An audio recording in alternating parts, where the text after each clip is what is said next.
안녕하세요. 저는 50대 후반의 서동찬입니다. 내일 모레에는 벌써 60세가 될 나이가 됐네요. 부득이하게 가명을 쓰는 점 양해 부탁드립니다. 저는 살아온 삶을 돌아보는 시간을 갖게 되었습니다. 한마디로 아내나 자식이 없었던 삶을 살았지만 어떻게든 믿고 살아왔습니다. 대학 졸업 후 아버지가 하던 무역회사에 입사했고 주로 외국과의 계약서 작성을 담당했습니다. 어머니는 일찍 돌아가셔서 아버지와 함께 회사를 운영했는데 아버지는 항상 나를 믿고 다음 세대에 물려줄 것이라고 했습니다. 아버지와 함께 무역회사를 운영하며 서로를 의지하며 살아왔습니다. 감사합니다. 그리고 회사에서 만난 영업사원과 저는 연애를 하게 되었습니다. 그 여자는 무슨 일이 있어도 당황하지 않고 항상 미소를 머금은 밝은 사람이었어요. 그 사람도 저에게 호감을 느끼고 있었고 자연스럽게 연애를 하고 제 나이 29세에 저보다 3살 어렸던 그 여자와 결혼을 했습니다. 제 수입만으로도 충분했기 때문에 아내는 일을 그만두었어요. 그리고 저희는 아이를 가지려고 노력했습니다. 하지만 아무리 노력을 해도 아이가 생기지 않았어요. 아내도 저도 불안하기는 마찬가지였습니다. 여보, 우리 오야 아이가 생기지 않을까? 벌써 1년이 지났는데 제가 그렇게 말하자 아내가 대답했습니다. 그렇게 검사라도 받아봐야 할 것 같은데. 아, 나 그런 거 창피해. 현대, 그래도 아이가 갖고 싶다며. 그럼 검사를 해봐야지. 넌 아이 갖고 싶지 않아? 우리 사랑이 결실을 보고 싶지 않냐고. 나도 보고 싶지. 근데 안 생기니까 속상해서 그렇지. 저도 아내도 서로 마음이 많이 약해졌습니다. 그 상태로 병원에 방문했는데 검사 결과는 충격적이었어요. 제가 무정자증이라고 했습니다. 아내에게 미안한 마음이 들었어요. 저는 할 수 있는 방법을 다 동원했습니다. 정말 굴욕적이긴 했지만 꼭 저와 아내를 닮은 아이를 잘 키우고 싶은 마음이 들었거든요. 시술을 받아보고 시험관 아이도 시도했지만 몇 번째 실패를 거듭하자 아내도 저도 슬슬 지쳐가고 있습니다. 여보, 나 힘들어. 시험관 이제 그만하자. 그럼 우리 아버지가 후원하고 계신 고아원이 있거든 거기 가서 봉사도 하고 진지하게 입양 고민해보는 건 어때? 제가 그렇게 물었을 때 아내는 사뭇 진지한 표정을 지었습니다. 그렇게까지 해야 해. 어쨌든 남의 자식이지만 그런 생각을 하면 안 되지. 하늘에서 점지해준 우리 자식이 있을 수도 있잖아. 그래, 알았어. 그럼 그렇게 하자. 우리는 입양에 대해 잘 알아보고 결정하기 위해 입양기관을 방문했고 교육도 받았습니다. 교육을 받으면서 스푼을 하던 아내도 마음의 문을 열기 시작했고 결국 우리는 아버지가 원하시던 고아원에 방문하 섭게 되었습니다. 거기서 갓난 아이부터 5살까지의 아이들을 돌보고 같이 어울렸습니다. 그중 한 아이에게 시선이 집중되었습니다. 아내도 제 마음과 같았던 것 같아서 혼자 구석에서 인형을 가지고 놀던 그 아이에게 다가갔습니다. 안녕, 뭐해 미미? 머리 빗겨줄까? 아내가 웃으며 말했습니다. 아이는 작은 빗을 가지고 아내의 머리를 조심스럽게 빗어주었습니다. 아내의 머리를 다 빗겨주고 나서 아이는 저를 쳐다보며 말했어요. 아저씨도 머리 빗겨줄까? 나도 싫어하여 아니야. 빗겨주어 그 고사리 같은 손으로 열심히 제 머리를 빗겨주는데 어찌나 기분이 좋던지요. 저희는 그날 이후로 고아원에 방문할 때마다 그 아이와 어울려 놀았습니다. 그리고 결국에는 아내가 그 아이를 입양하고 싶다고 말했어요. 여분아 지수를 입양하고 싶어. 걔만 보면 심장 여기가 찌릿찌릿한 나무래도 내가 키워야 할 것 같아. 당신 생각은 어때? 정말 나야 좋지? 나도 당신 마음이란 같아. 잘 됐다. 결국 저희는 입양 절차를 걸쳐서 결혼 3년 만에 마음으로 낳은 자식을 얻게 되었습니다. 저희 아버지도 갑작스럽게이는 하지만 손녀가 생겨서 기쁘게 하셨어요. 우리 지수 목 갖고 싶은 거 없어? 할아버지가 타 사줄기에 다음 다 사줄게. 그럼 땀 이미 주방 세트 갖고 싶어. 그 크게 뭐냐? 그래, 탕정 가서 사자. 저희 아버지는 손녀에게 모든 걸 다 해줄 테니까 그래서 정말로 다행이라는 생각이 들었어요. 그렇게 아이를 잘 키우며 저희 앞에는 행복한 날들만 있을 줄 알았습니다. 하지만 불행이 아무도 모르게 성큼 저희 곁으로 다가온 줄도 모르고요. 제 나이는 33세이고 외환 위기가 찾아왔습니다. 많은 분들이 알고 계실 것입니다. IMF 구제금으로 인해 우리나라는 그 당시에 경제를 살리기 위해 모든 국민들이 힘을 합쳤던 기억이 나타나네요. 하지만 제 회사는 그 시기부터 서서히 망가져 갔습니다. 제 아버지를 비롯한 회사 직원들이 애를 쏟았지만 결국 파산했습니다. 우리 아버지와 함께 지내면서 아내의 불만이 점차 더해졌어요. 쌀값도 못 갚는데 이 가정을 어떻게 유지해야 할까 고민했습니다. 그러던 중 아내도 함께 되는 딸이 할아버지와 상관없어 따라하고 싶어요 라며 아내의 행동을 따라했습니다. 그럼서 고인이 의식하지 않은 살인이라 생각이 들죠. 그리고 내 앞에서 왜 그런 소리를 해서 애가 따라 하게 만들어 라고 이야기했습니다. 중간에 아내가 이런 사람 때문에 인생은 힘들어 라고 하면서 말입니다. 여기서 아내와 딸을 구별하는 정상적인 사랑이 기대되는 동생이 있습니다. 계속되는 이 이야기 속에서는 결국 입양을 계획했던 자신이 통제를 잃고 있음을 깨달았습니다. 가슴이 답답하다고 카스미, 답답하다고 지수야. 엄마 말 따라 하지 마. 왜 재미있는데? 저는 고군분투하며 무슨 일이든 해내려고 했습니다. 하지만 당시에는 일을 해내지 못했어요. 저는 무작정 구두 기름과 천을 들고 다니며 경차에 써며 관청 등에 가서 구두를 받아서 구두 닦기를 시작했습니다. 아버지는 평생 일을 하시는 분으로서 항상 힘들게 일했어요. 하루 종일 밖에서 일을 하고 돌아오면 아버지는 작은 방에서 쉬어 가셨습니다. 아버지, 괜찮으세요? 식사는 하셨어요? 입맛도 없다. 친구분들이라도 좀 만나자. 그럴 기운도 없어요? 아버지, 그러지 말고 나가서 식사 좀 하세요. 아니야, 나 그냥 잠이나 자고 싶다. 그게 아버지와의 마지막 대화였습니다.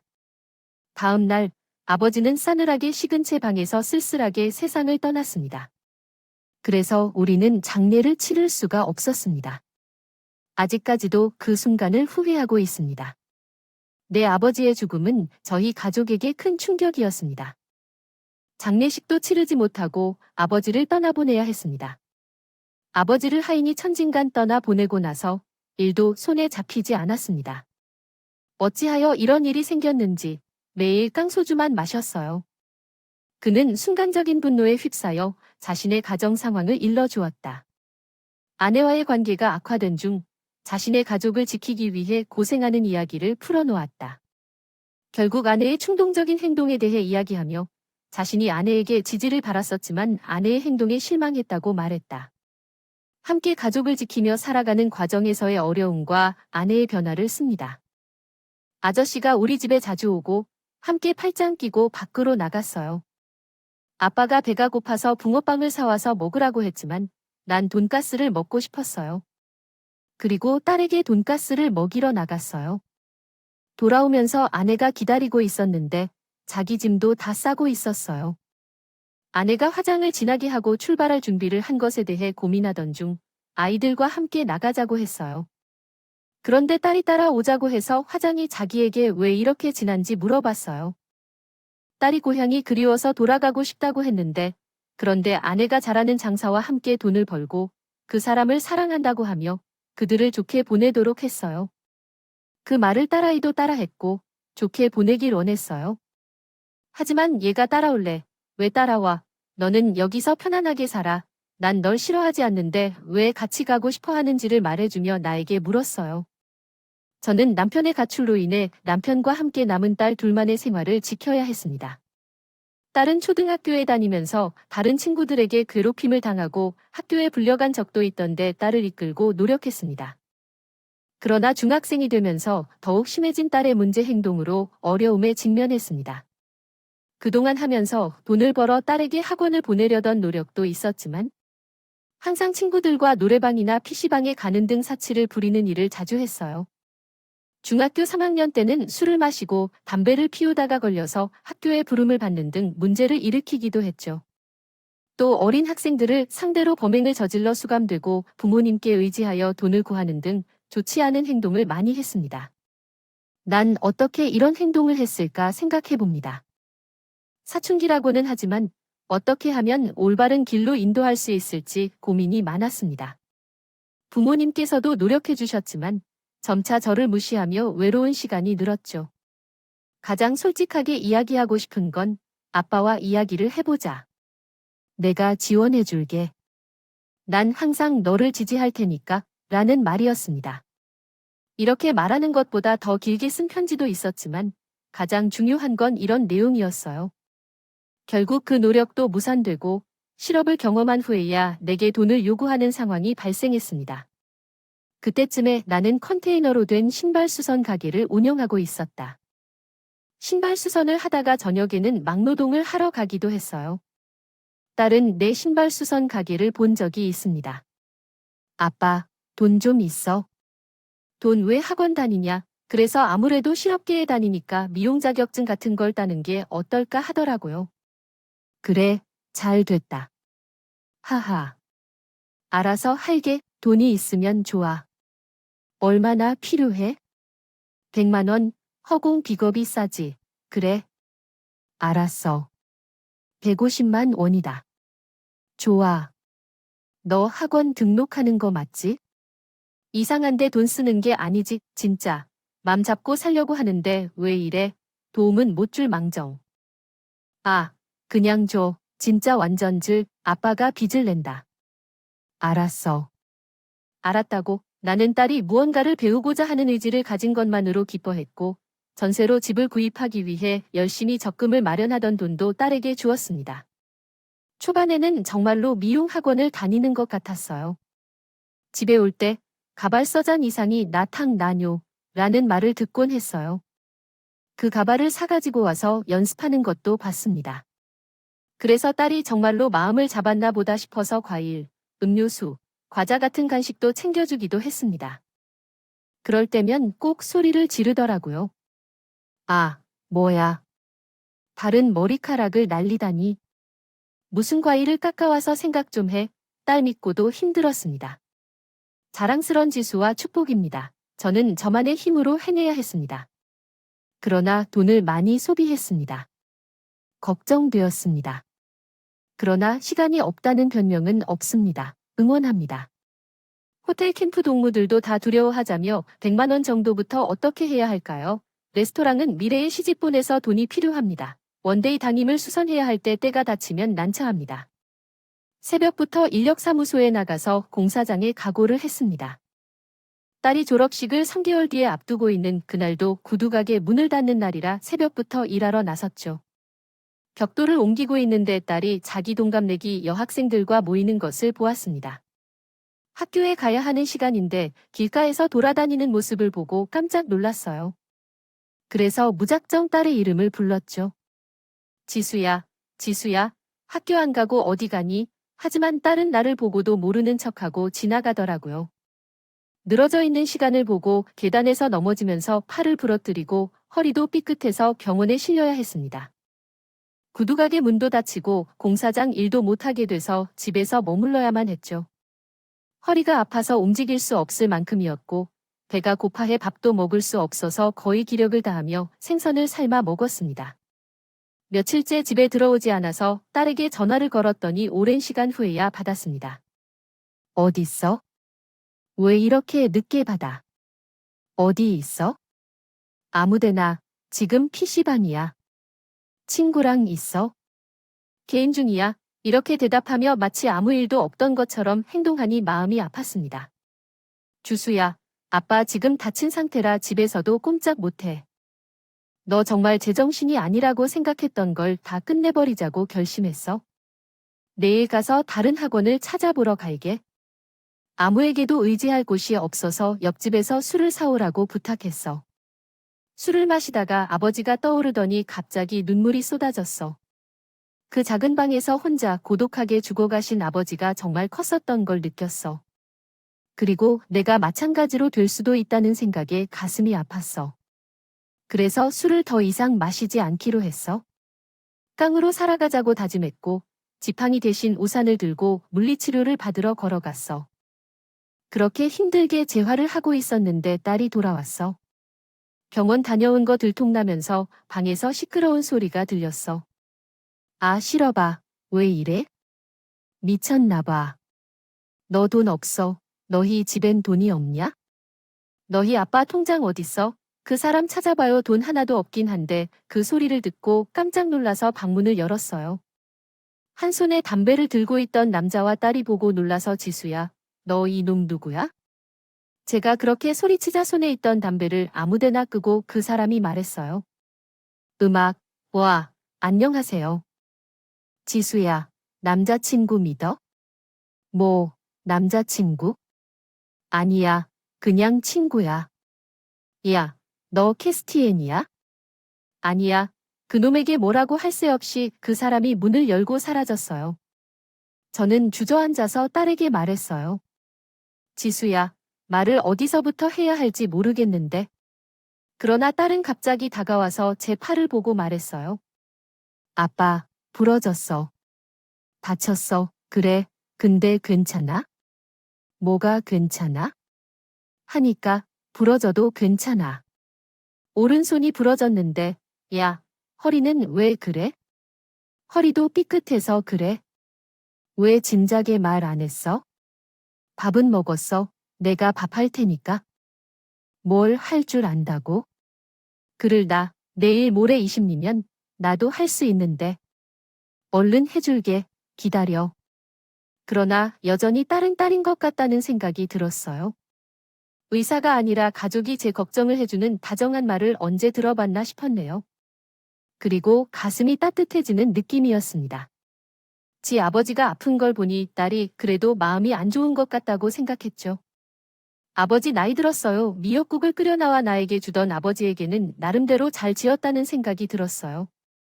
내일 학교 졸업하더라도 학교는 다녀야 하지 않느냐고 물었을 때 아버지가 몰라서 그런 말을 한 것 같았어요. 이제부터 안 가도 된다는 말을 들었을 때 실업계는 조금 다를 텐데 그 남자아이가 뭔가 이상해 내 앞가림 좀 해라고 합의했죠. 서둘러 먹어, 지수야. 내가 반찬 올려줄게. 그래, 그분은 제발 이상한 사람들 하지 말고 너 앞가림 하러 가라 공부했을 때 알겠어. 얼른 먹어 내가 잘할게. 이 말을 듣고서 언제인지 기억이 나지 않았지만 잘한다는 말을 들으니 기운이 나더라요. 정말이다. 우리 딸이 미용사가 되면 내가 미용실을 가야 할 일이 없겠네 했어요. 하지만 여전히 딸은 딸인 것 같다는 생각이 들었어요. 제 팔을 고치니까 밖으로 나가게 되었어요. 집에 도착하면 저녁도 먹고 이제는 정신을 차리고 열심히 일해야겠다 싶었어요. 그렇게 시간이 흘러서 제 몸도 많이 회복되고 딸도 고등학교를 졸업했어요. 졸업식에 가려고 했지만 딸이 오지 말라고 야단을 쳤어요. 졸업식에 오는 부모님들 어딨어? 게다가 우리는 실형했기 때문에 부모님들 아직 오지도 않았는데.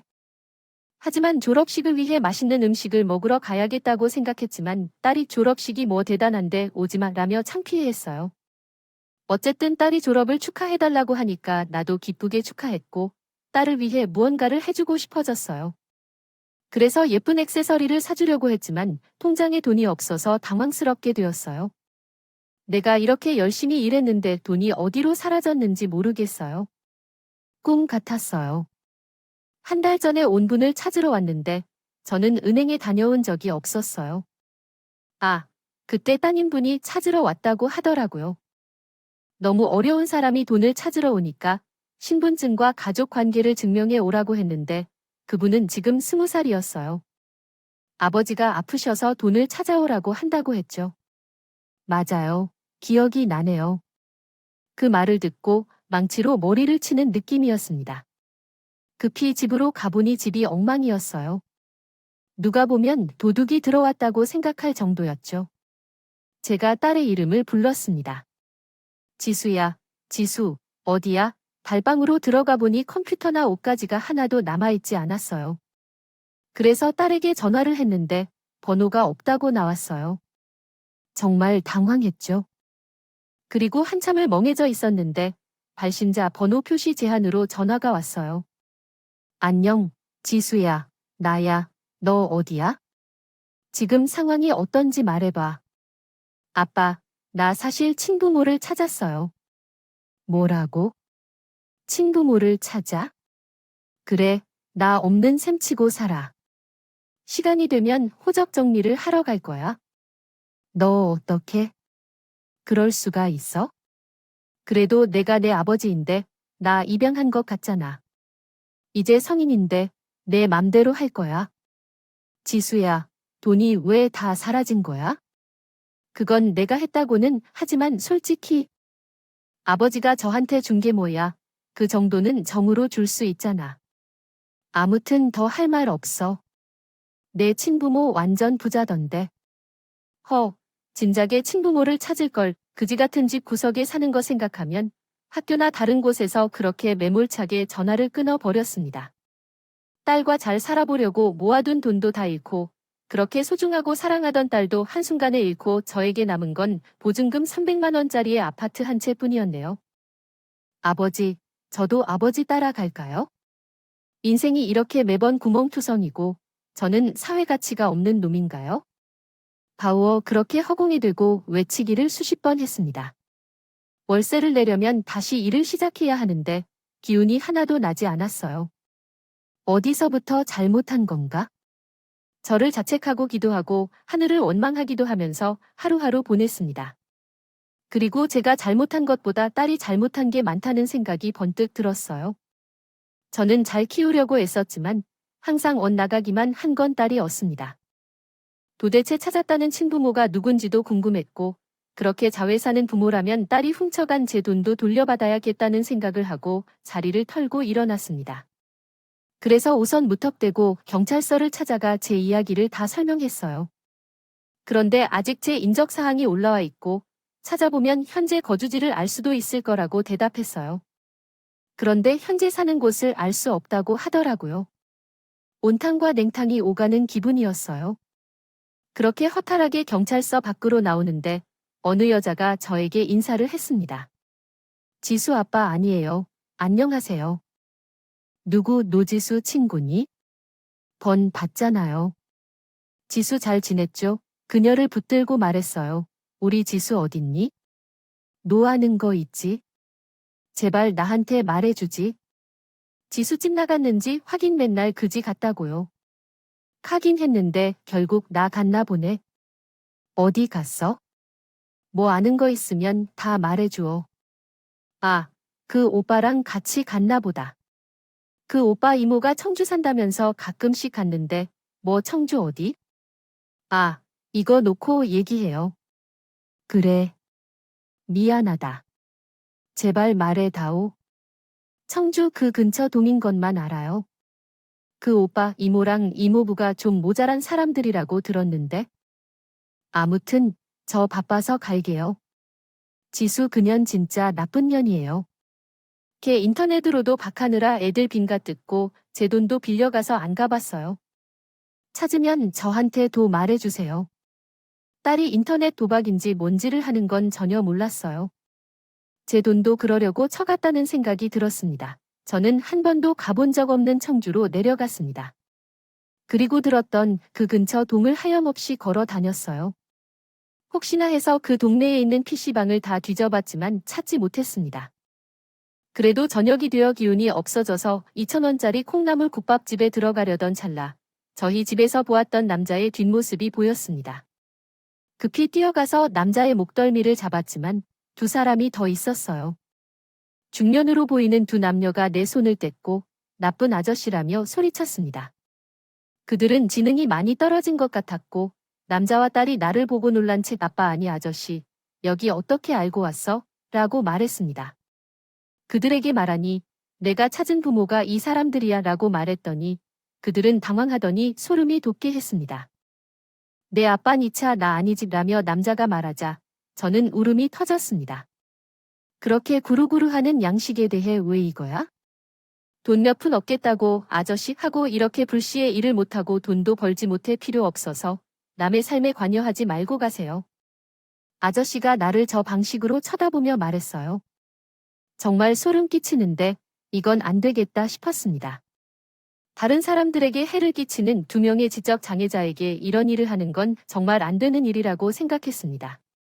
얼핏 봐도 두 사람 얼굴에 멍이 들어있는 모습이었어요. 저는 몰래 두 사람 뒤를 쫓아갔습니다. 그리고 어떤 주택 아파트에 도착했어요. 저는 딸인 것 같은 여자가 들어간 집 앞에서 귀를 기울이며 기다렸습니다. 그런데 갑자기 찰싹찰싹 하는 소리가 들려와서 뭔가 이상하다 싶었습니다. 말소리와 함께 어떤 목소리도 들려왔어요. 잡아, 그걸 쓸어버려, 라는 목소리였죠. 그때 정말 심각해지더니 일단 휴대폰 녹음을 시작했어요. 장애인 수당 몇 푼 주고, 라고 말했어요. 너 때문에 한탕을 못 하겠어? 돈 벌 일 못해서 딸이 외쳤고 남자 목소리도 들리더라고요. 이모, 돈 벌고 와, 라고 말하며. 사람 대우가 이래야 대우되는 거잖아. 이해 못해도. 인제 침묵을 깨닫고 이야기하기 싫다 싶을 정도였습니다. 딸이 너무 아프다. 악마로 변해버려서 참을 수 없을 정도였는데 그런 모습을 예상하지 못했다. 그녀는 제대로 교육을 받아야 한다고 생각했다. 난 증거를 모아 경찰에 신고해서 여기 장애를 가진 사람들을 협박하고 돈을 갈취하고 폭력을 행하는 악당들이 있어요. 빨리 와주세요. 경찰이 도착해 문을 열고 들어갔어. 집안은 엉망이었어. 지적 장애를 가진 두 사람이 매를 맞고 있었고 경찰이 나타나자 뒤로 숨었다. 그때 딸이 말했어. 아빠, 아빠, 왜 넌 내 아빠야? 경찰은 혼란스러워했지. 아버지라고 할 때는 언제였어? 아버지, 그게 아니라고요. 경찰 아저씨, 이해가 잘못된 것 같아요. 그러자 경찰은 폭력 현행범으로 남자를 체포했다.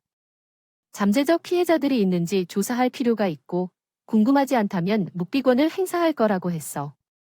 난 아무 잘못이 없다고 말했지. 경찰은 불법 도박을 한 것도 새겨봤다. 어쨌든 남자는 딸과 함께 경찰서로 옮겨졌어. 나는 두 명의 중년 장애인에게 이야기를 듣고 이웃들의 증언도 들을 수 있었다.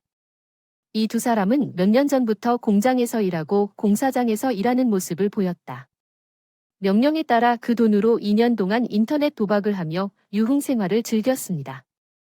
어쩌다 못해 나쁜 일을 하였고 언제 잡힐지 모를까 봐 두렵던 참이었지만 이웃들이 그 사실을 알고 날 비난해 나서 창피했습니다. 재판 과정에서 다른 사람들은 나에게 용서를 청했고 아버지로부터도 벌금을 내거나 벌금으로만 끝내면 안 된다고 말씀을 받았습니다.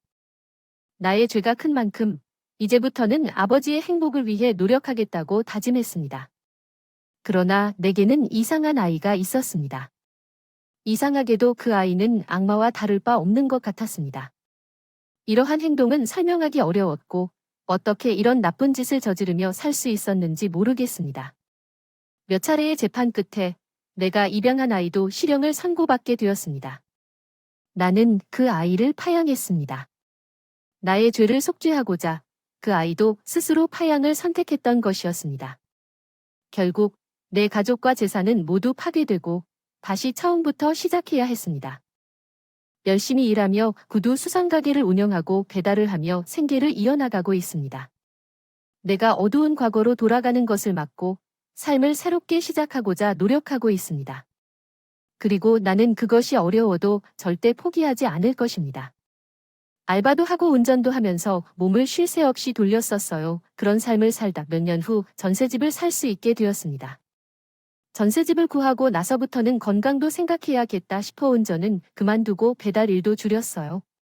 낮에 구두 수선 가게에서 일하고 주말에는 등산을 다녔어요. 어느 날 등산을 다니다 우연히 동네 분식집을 하는 여성을 만나게 되었어요. 어머, 구두빵 사장님 아니에요? 어이고, 안녕하세요. 운동 오셨나 보네요. 이 산에 오면 좋은 전기 받아가고 좋죠. 이렇게 만나게 되어 함께 등산을 하게 되었어요. 하산하다가 파전과 막걸리도 한잔하고 그랬죠. 그 여성과 함께 등산을 하면서 참 배려심이 많은 여성이라 생각했어요. 말도 가려가면서 하고 남의 이야기는 결코 하지 않았어요.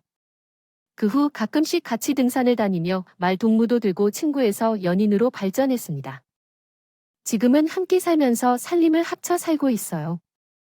아내는 젊을 적에 남편과 이별한 뒤 아들을 혼자 키워왔는데 아들이 지금은 장가가고 안정된 직장에서 일하고 있어요. 가끔 아들도 만나는데 아내의 아들이 저를 친아버지처럼 잘 대해줘서 정말 감사해요. 조금 전에는 전화가 왔었는데 아버지의 손녀딸을 내일 데리고 집에 오라고 했습니다. 제가 가볼게요. 어디 가실 필요 없어요. 구두가게는 쉬는 날이에요. 네, 오셨네요. 우리 손녀가 제가 만드는 잡채를 좋아하더라고요. 그럼 해드릴게요. 무슨 일로 오셨어요? 오랜만에 외식하러 왔는데 힘든 일로 그런 것은 하지 마세요. 아셨죠? 힘든 일로는 금방 뚝딱 해내요. 알겠어요. 내일 만나요. 우리 손녀도 보고 싶어요. 하지 말랬지만 잡채를 만들 재료를 샀어요. 지난날 돌이켜보면 새 삶이 얼마나 풍족한지 다시 한번 감사함을 느껴요. 좋은 사람을 만나 덕분에 팔자에 없던 자식과 손녀가 생겨 마음이 가끔 벅차올 때도 있어요. 입양한 아이를 생각하면 지금은 어디서 무엇을 하며 사는지 모르겠어요. 제발 사회의 일원으로 잘 살아갔으면 좋겠네요.